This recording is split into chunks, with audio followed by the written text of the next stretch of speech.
What's a yield curve? And then what's an inverted yield curve? We've been hearing about this in headlines all throughout 2019, and I want to just do a quick explanation.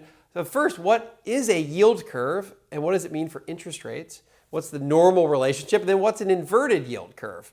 Well, first of all, the yield curve, it describes how normal interest rates or how interest rates should be operating. And think of it this way.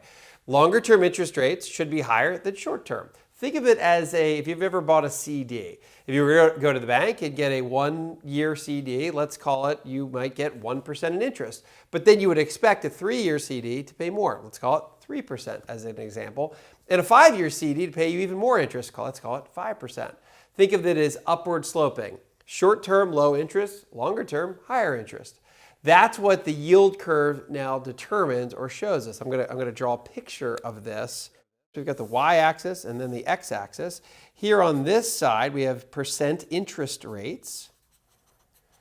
This is our percent interest, so think of 0% and call it 5%.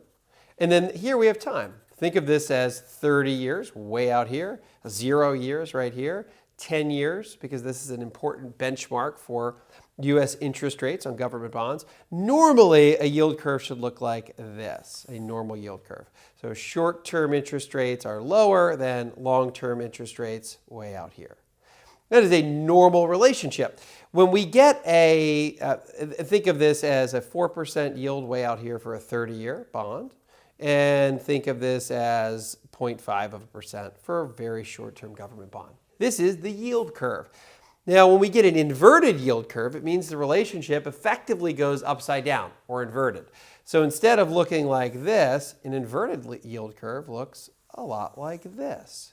So that maybe we see and what we've seen in 2019, when we have first seen this warning sign, economic barometer that could mean something about the economy. And I'm going to do a totally separate video right here on Wes Moss Money Matters to explain the implications, but here I'm just describing what a yield curve is and an inverted yield curve. So think of the 2-year Treasury bond paying 1.6%, while the 10-year Treasury bond further out is paying 1.5%.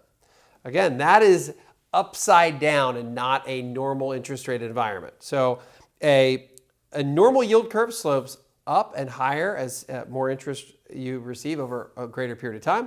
An inverted yield curve dips down and you get almost a backwards relationship. I hope this explanation about what a yield curve is was helpful, and I hope you have a profitable rest of your day.